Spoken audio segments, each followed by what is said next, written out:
अस्सलामुअलैकुम फ्रेंड्स, मैं सुहेल अशरफ एक नए वीडियो के साथ आपकी खिदमत में हाज़िर हूँ। खुश रहें, सलामत रहें, आबाद रहें और मुझे भी अपनी दुआओं में याद रखें। तो दोस्तों, आज की जो मैं वीडियो आपकी खिदमत में लेकर आया हूँ वो है एग्रीकल्चर इन पुर्तगाल और एग्रीकल्चर में आपकी जॉब क्या है और आपकी सैलरी क्या है और आपको कितना टैक्स अदा करना है और मालिक को कितना टैक्स करना है। ये सारी चीज़ें मैं आपको इस वीडियो में बताने की कोशिश करूँगा। तो गाइस, मैं आपसे ये गुजारिश करूँगा कि अगर वीडियो थोड़ी सी लंबी भी हो जाए तो प्लीज़ इस पूरी वीडियो को देखिएगा, मिस मत कीजिएगा। तो वीडियो में जाने से पहले मैं अपनी रिक्वेस्ट को दोहराता चलूँ, मेरे इस चैनल को सब्सक्राइब भी करें और आगे शेयर भी करें ताकि ज़्यादा से ज़्यादा इन्फॉर्मेशन दूसरे दोस्तों तक पहुंच सके। तो दोस्तों, एक और चीज़ मैं इस दफ़ा आपकी इस वीडियो में इजाफ़ा करना चाहूँगा कि मेरे वो दोस्त जिनको अगर कोई बात समझ नहीं आती है तो वो प्लीज़ कमेंट में अपना वो चीज़ लिख कर मुझे सेंड करें। तो नेक्स्ट टाइम मैं कोशिश करूँगा कि उस पर एक मुकम्मल वीडियो बनाकर आपको पेश कर सकूं ताकि जस्ट आपका ही फ़ायदा ना हो, साथ में आपके जो दूसरे भाई हैं या जो नए आने वाले दोस्त हैं पुर्तगाल में, उनका भी उससे फ़ायदा हो जाए। तो दोस्तों, चलते हैं वीडियो की तरफ कि पुर्तगाल में सैलरी क्या है और पुर्तगाल एग्रीकल्चर सैलरी क्या है।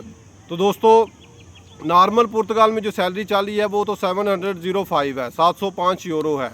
और वो उन लोगों के लिए है कि जिनका काम फैक्ट्री में है, जिनका काम शॉप में है, या कह लें कि जिनका काम रेस्टोरेंट्स और होटल्स में है। बट मेरे वो दोस्त जो कि एग्रीकल्चर में काम करते हैं, मैं आज की इस वीडियो में ज़्यादातर अहमियत उन लोगों को दूंगा कि उनका क्या प्रोसीजर होगा, उनकी क्या सैलरी होगी। तो दोस्तों, मैं आपको बताता हूं कि अगर आप पुर्तगाल में मौजूद हैं और एग्रीकल्चर का काम कर रहे हैं, जो कि मेरे बहुत से दोस्त कहते हैं कि जी एग्रीकल्चर का काम बहुत ज़्यादा डिफ़िकल्ट है, बहुत ज़्यादा मुश्किल है। तो दोस्तों, ऐसी कोई बात नहीं है, क्योंकि सारे लोग काम कर रहे हैं। और कह लो कि फ्रूट तोड़ना या फिर कह लो कि प्लांटा लगाना या फिर कोई और काम करना है एग्रीकल्चर में, ये कोई इतना मुश्किल काम नहीं है। सारे लोग कर रहे हैं और करते आ रहे हैं और करते रहेंगे। बाकी रही के बात इसमें सैलरी क्या होगी, आपका कॉन्ट्रैक्ट क्या होगा। तो दोस्तों, इसमें भी आपका कॉन्ट्रैक्ट वही होगा जो कि नॉर्मल आपका पूरे पुर्तगाल में चल रहा है, यानी 705 यूरो का कॉन्ट्रैक्ट होगा। अब इसमें आगे फ़र्क क्या होगा कि आपको पुर्तगाल में एग्रीकल्चर में कितने पैसे मिलेंगे। तो दोस्तों, मुख्तलिफ जो जगह हैं उसमें मुख्तलिफ रेट चल रहे हैं, क्योंकि एग्रीकल्चर इन पुर्तगाल जो है वो आपको पर आवर के हिसाब से पैसे पे कर रहा है। कि आप कह सकते हैं 4 यूरो भी आपको दे रहा है, 450 भी आपको दे रहा है, और बाज़ जगहों पर कह लें कि 5 यूरो भी पे कर रहे हैं। अब आप आगे देखते हैं कि आपके मसलन 4.5 यूरो आपको पे करता है तो आपको एक माह के बाद कितनी सैलरी मिलेगी और उसमें आपका कितना टैक्स पे होगा। तो दोस्तों, मैं आपको बताता चलूँ कि मसलन आपके कह लें कि एग्रीकल्चर में 22 दिन लगते हैं या 20 दिन लगते हैं, बट आप 22 दिन को लेकर चलें तो आपकी सैलरी बन जाती है नियर अबाउट 800।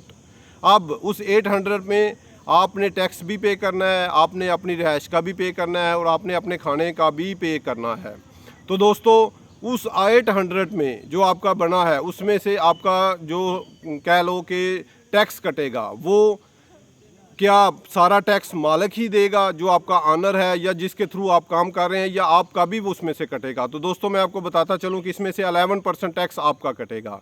तो वो आपकी टोटल सैलरी में से कटेगा। क्योंकि ये गवर्नमेंट का असूल है, गवर्नमेंट ऑफ पुर्तगाल की तरफ से है कि 11% टैक्स बंदे की सैलरी में से कटेगा और जो बाकी बचेगा 23 या 24% वो कंपनी ही अदा करेगी।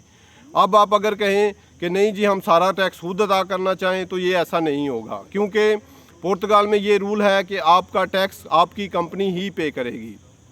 क्योंकि 23% से 24% उन्होंने पे करना है और 11% आपकी तरफ से होगा, तो टोटल ये टैक्स हो जाएगा 34% टैक्स आपका हर महीने गवर्नमेंट ऑफ पुर्तगाल को जाएगा। तो दोस्तों, अगर आप टैक्स पे करते हैं तो आपके पास जाते हैं पीछे 700, उसमें से आपने अपने रूम रेंट भी पे करना है और उसके साथ साथ आप कह लो कि आपने खाना पीना भी है। अब खाने पीने का अगर आप हिसाब लगा के लगाएं तो आपको पीछे 500, 550, 600 यूरो बचा सकते हैं। ये एक कह लें कि ऐसी अमाउंट है कि जो हर बंदे की पहुंच में है। लेकिन अगर आप काम करते हैं 24 दिन तो फिर आप उसमें इजाफा कर लें।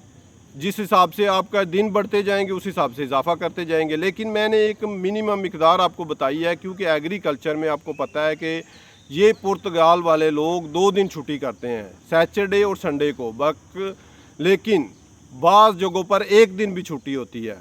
लेकिन कह लें कि कुछ जगहों पर संडे को भी काम होता है। तो इस लिहाज से अगर आप कुल कह लें कि टोटल अगर आपको मिलती है 800, 850, 900 रुपया भी आपका बन सकता है। तो दोस्तों इसमें बाकी आपको और कोई चीज़ पे नहीं करनी है, जो कुछ भी है वो आपके मालिक, आपका ऑनर जो आपके जिसके थ्रू काम कर रहे हैं वही पे करेगा। हाँ, अगर आप कह लो कि अगर आप पुर्तगाल के किसी डायरेक्ट कंपनी के साथ काम कर रहे हैं तो उस वक्त क्या होगा कि उस वक्त आपका रेंट जो है वो आपको माफ़ हो सकता है।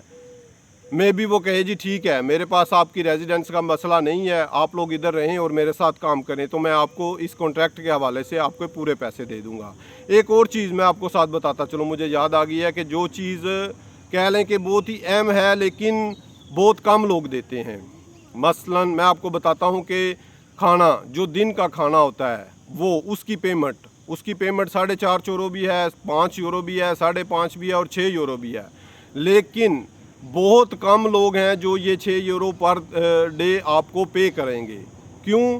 क्योंकि अगर ये 6 यूरो आपको मिलते हैं तो उसके हिसाब से अगर आपकी सैलरी बन जाएगी फिर नियर अबाउट 700 टू 800 आपके टैक्स भी कट जाएगा, आपका खाना भी निकल जाएगा और आपका रेंट भी निकल जाएगा। लेकिन ये 120 या 140 जो आपको मिल रहा है खाने का, ये कह लें कि बहुत ही कम जो है वो मिलता है। उसके अलावा रेंट है, रेंट जो है 120 भी है, 100 यूरो भी है और इसके अलावा 140 यूरो भी है। तो दोस्तों बताने का ये मकसद है कि एग्रीकल्चर में जो आप करते हैं उसमें हर जगह का एक अलग रूल है, हर जगह का एक अपना बना हुआ है कि जी यहाँ पर ठीक है, यहाँ पर हम आपको 4 यूरो दे रहे हैं, यहाँ हम आपको 4 यूरो 25 पैसे दे रहे हैं और उसके बाद 4 यूरो 50 पैसे भी दे रहे हैं। तो बताने का मकसद ये है कि अगर लोग एग्रीकल्चर में भी काम कर रहे हैं तो आपका कॉन्ट्रैक्ट वही 705 वाला होगा। कॉन्ट्रैक्ट पे आपके 705 ही लिखा जाएगा, लेकिन आपका टैक्स जो पे होगा वो आपके डेट के हिसाब से पे होगा। मसलन फॉर एग्जांपल आप कह लें कि आप काम कर रहे हैं, आपने काम किया है 10 दिन, बाज़ लोगों ने काम किया है 11 दिन, बाज़ लोगों ने काम किया है 20 दिन, तो उनका टैक्स उनकी पर डे के हिसाब से पे होगा। किसी ने 10 दिन काम किया है तो एग्रीकल्चर में उसका जो है वो टैक्स 10 दिन का ही पे किया जाएगा। और ये बात बिल्कुल सच है और क्लियर है कि यहाँ पर हर मालिक, हर ऑनर जो भी कंपनी चला रहा है वो आपके टैक्स पे करेगा और वो लाजमी पे करता है। इसमें कुछ भी जो है वो शक वाली बात नहीं है, कुछ भी कह लें कि इसमें मुझे बिलीव है कि वो लोग पे कर देते हैं।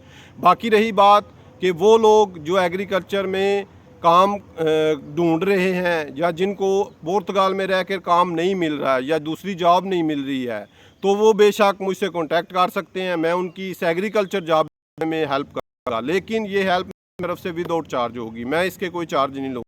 हाँ, जस्ट आप लोगों से यही रिक्वेस्ट करूँगा कि हक में दुआ कर दें, क्यों कि अल्लाह ताला की रज़ा के लिए मैं ये काम करूँगा। बाकी और कोई इसमें मेरा मकसद नहीं होगा कि किसी की हेल्प हो जाए, चलो उसका फ़ायदा हो जाएगा और वो काम करके बाद में उसके बच्चे या कह ले उसके फैमिली या उसका ख़ानदान मुझे दुआओं देगा।